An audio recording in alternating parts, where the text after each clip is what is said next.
Alright, in this video I'll give you my thoughts about the bombing that took place in UAE. What I predict will be the impact. Like I told you, I'd predicted this before Expo 2020 that if in case there's a Houthi bombing, how will it impact Expo 2020? Okay, and the possibility that it would happen. But now I'll give you, given that the bombing has already taken place, now how does it impact? Okay, I'll give my thoughts and put your comments down below and let me know. And I'll address a few questions also some people asked me. Now, first things first, alright?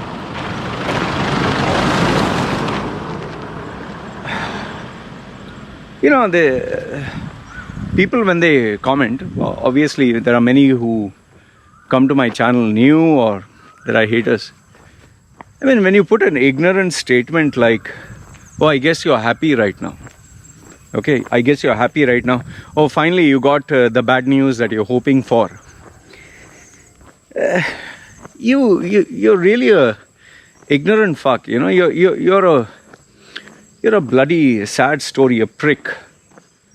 For you to even instigate or even suggest that I would be happy that a bomb exploded or UAE got attacked, I'm going to be happy. You're really a special kind of a stupid, Why?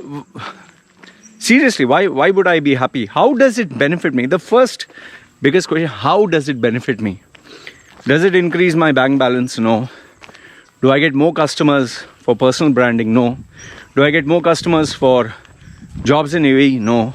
Do I get more customers for my consulting services? No. Do I get anything for resume rebranding? No. So how does it benefit? You'll argue that, oh, you got some controversial news. You got a few views. Fine. For every 1,000 views, I get $3. For 1,000 views, $2 to $3. So let's assume I got 10,000 views. How many? $20? I can make much more money with one client just talking. I charge $217 for 1 hour consultation. Man, it's like 10 videos, right? Yeah, you need to use your fucking common sense. Yeah, just talking out of your ass. That's what I tell these idiots. You talk out of your ass. UAE is the place where I spend my entire childhood. I have childhood memories. My families stay there. My friends stay there. People I've known from my school days stay there. What kind of joy would I get if it's bombed and they have to leave and fucking stupid. That's the first thing. The second thing is, it doesn't benefit me in any way. And yes, there are those idiots, oh, Qatar sponsored channel. For that matter, when I talk of Modi, they say Congress sponsored channel. And then when I praise Modi, they say BJP sponsored channel. So I don't want to get into that. So now, getting to the impact. I spoke to an American ex-military guy. He has served in multiple wars, okay? And he has his contacts with military personnel and all that. So I spoke to him. He stays in the UAE. He is an American converted to Islam, okay?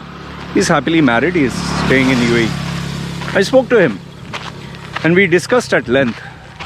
In fact, I even spoke to one other guy. He was in the UAE in 1970s, I think he was there. He went there as a child. His parents were there. And I spoke to some, rich investors. Okay, so I spoke to 2 or 3 people. And this is what they said. Now that UAE has been attacked, it shows UAE is vulnerable to attacks. That means it's no longer a safe and secure place. That in turn means that people who have had a lot of money, let's say black money or illegal money, or whatever you call it, like money laundering and all that stuff. See, when you have this kind of money, these individuals, what do? They prefer to invest in a country where there's no drama, there's no attention, there is no headaches. Problem with UAE is it wanted to be famous, it wanted to be known. The more famous you get, the more danger you attract, because in order for your message to be known across the world, if you attack someone famous, that message gets popularized because of your fame. For example, let's say one guy wants to bring attention to the pollution that is happening in his country. If he were to, let's say, place a bomb in a desert, nobody visits, he explodes the bomb, who'll talk about it? Let's say he explodes this bomb he's a terrorist, I'm just saying. I'm not encouraging anyone to do that. Let's say he explodes a bomb, terrorist explodes a bomb in a very poor village in Africa. Who's going to talk about it? But now let's say he explodes this bomb in USA. Obviously, USA is a rich country. People want to hear about it. Now, let's say he places the bomb near the White House. There's going to be like, oh, don't twist my message, okay? I'm telling you how these guys think. It's common sense. The more controversial, the more famous an individual, organization or country, the more visibility you get. Why do you think people want to get easy publicity? Like this YouTuber, Vitali. What he did, he made his girlfriend go, wearing a skimpy outfit with his name across her bikini or something, half naked, on the football field of some World Cup. So when you do it on famous events, people talk about it. So now UAE being the biggest, largest, tallest, whatever superlatives that they have, the only way you can get your message across is you do something here. Given the fact that they are spending billions of dollars on their publicity, you just ride the wave. Why do you think so many people who want to be famous or want to be known, they keep commenting below my YouTube channel sometimes? A YouTuber with only, let's say, 60 or 70 subscribers says, I dare you to come and check my channel. So obviously people, let's say I get 1,000 people are watching. Out of the 1,000, just because of that one comment, so many will go. So what happens, the first thing is, because now they have shown a vulnerability, because now these bad guys or whatever, these terrorist groups want their message to be known, they know this is a place where we can get our message across.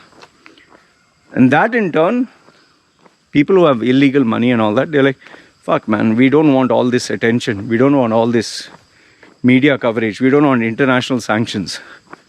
That is why they'll go to some boring ass place where no questions asked, like what is that, Virginia Islands and all that.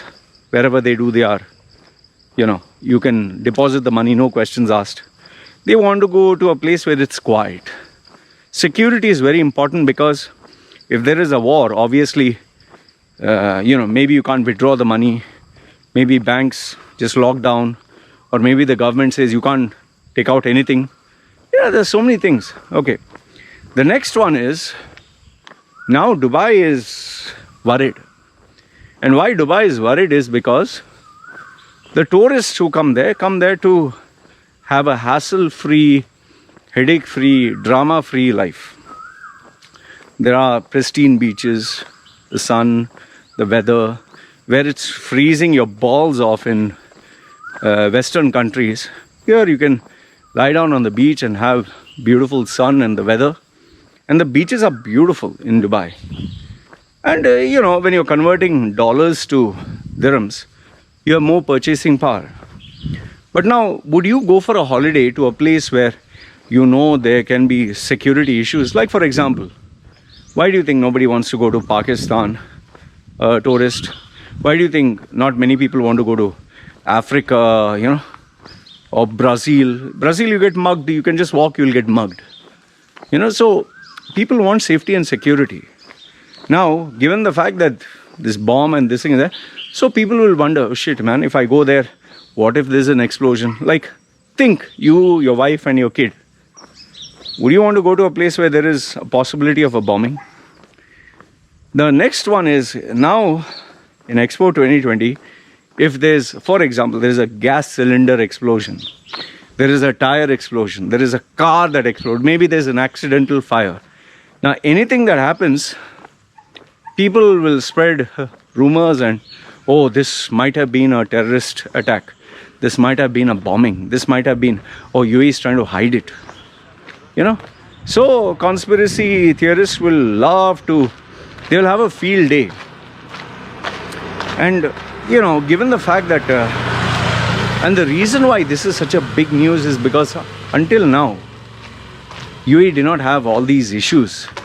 And bombing and this and that was the least of their issues. They never had it. Sheikh Zayed, Sheikh Rashid, the founding fathers, they made UAE such a peaceful haven. Now people are worried. In fact, some of the people who commented down below, they're like, oh fuck man, are we going to die? Or I said, just relax, chill. It's just one instant, nothing's going to happen. Now the next thing that I want you to keep in mind is, now these countries like UK, France and all that, US is saying, oh, we express solidarity.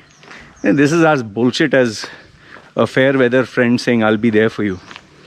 Like, just imagine USA fights against a poor country. Which country do you think is going to go to the poor country and say, we express solidarity with you?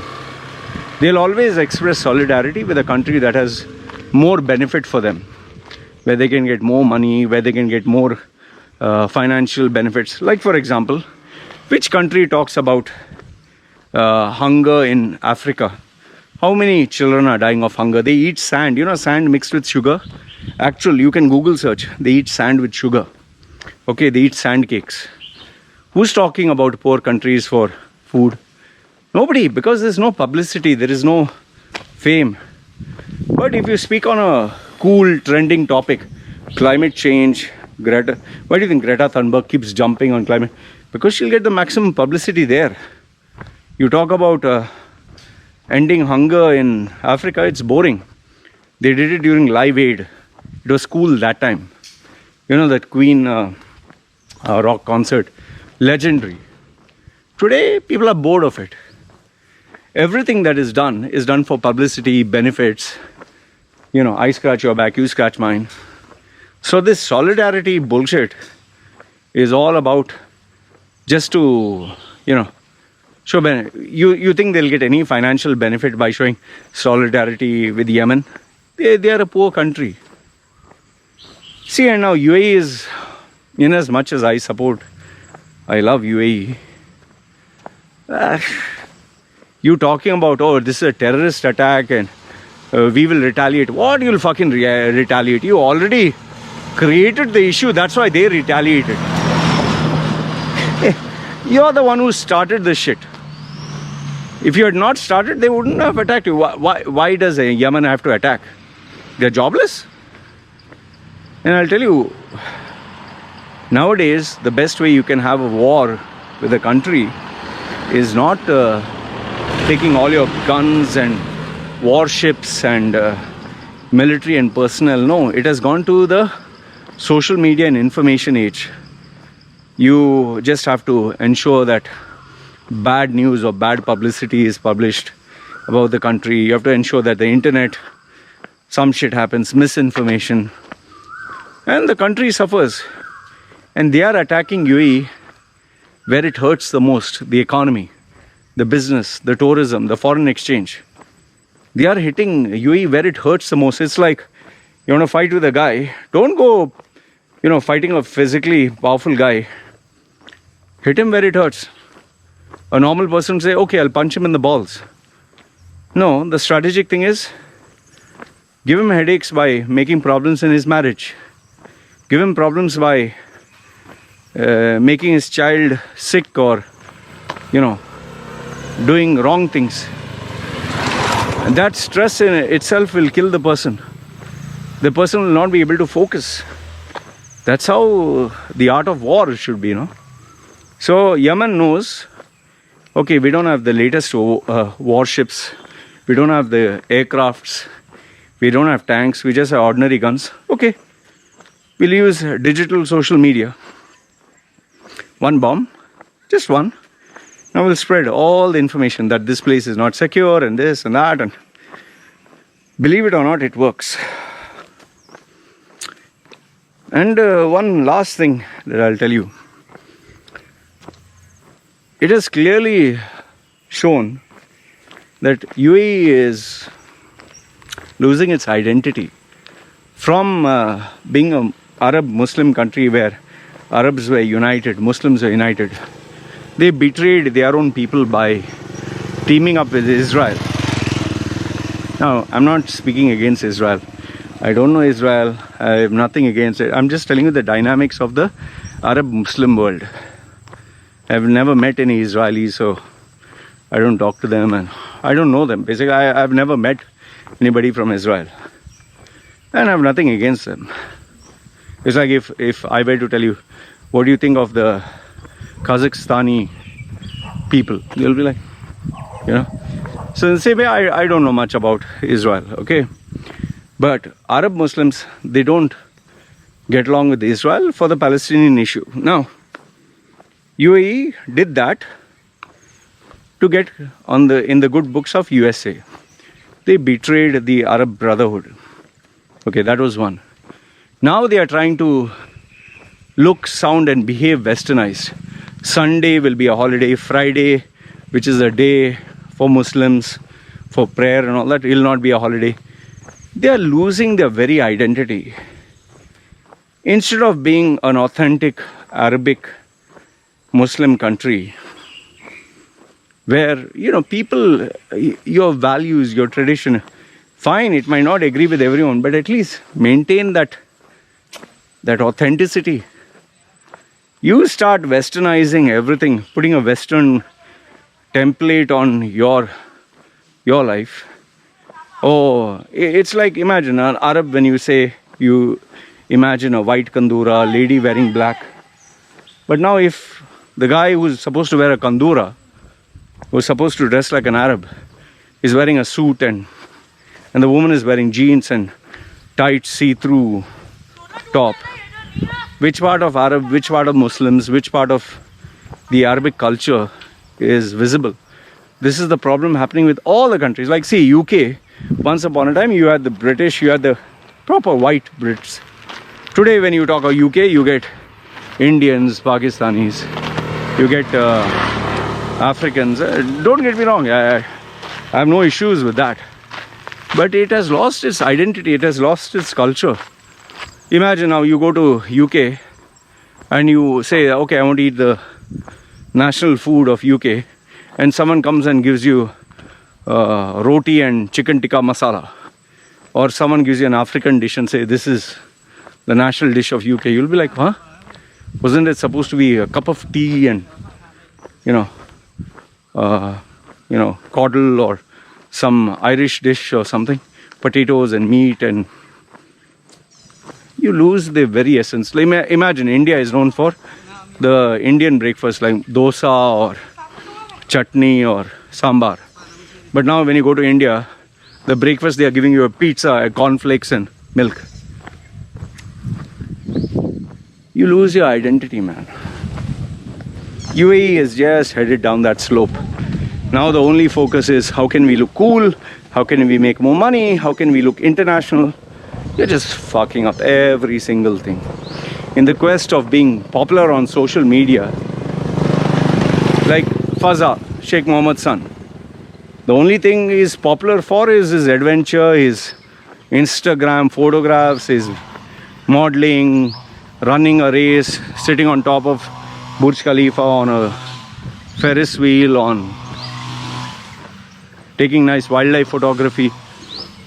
I hear more about him doing that I hardly hear him doing anything for the country. He is always on a permanent holiday. I mean, what kind of leadership is that?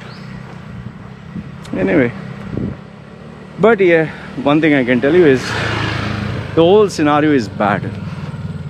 It's sad state of affairs. It's in the war, people like you and me suffer. It's a political game where high, political people in politics right at the top. It's a game that they play. It's like one of the nice cartoons I remember watching. The politician is there saluting all the young men and women. They're saluting and they're going to war. And then they show after war, this guy is still saluting but here they have one hand broken, leg broken, they are in a cast, bandaged, and all of them are coming back. They lost a leg, they lost a hand, Politicians will be perfect. They'll talk all big. We will fight, we'll show them who we are and this and that. It's poor people, like Afghanistan's that president, Karzai. He's perfectly okay, he has all the money. He has a good life, his children, nothing to worry. Who are the people who are suffering? Anyway, this is what I wanted to share with you guys.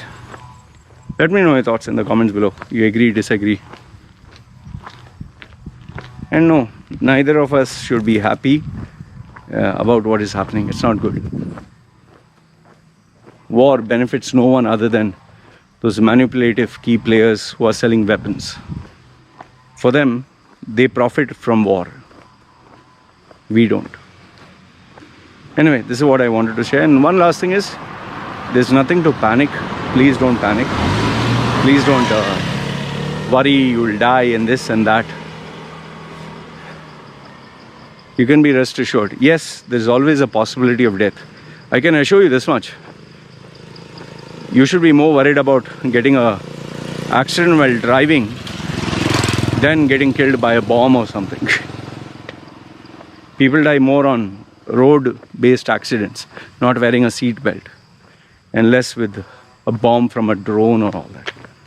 UAE is still a safe country, provided they sort their shit out.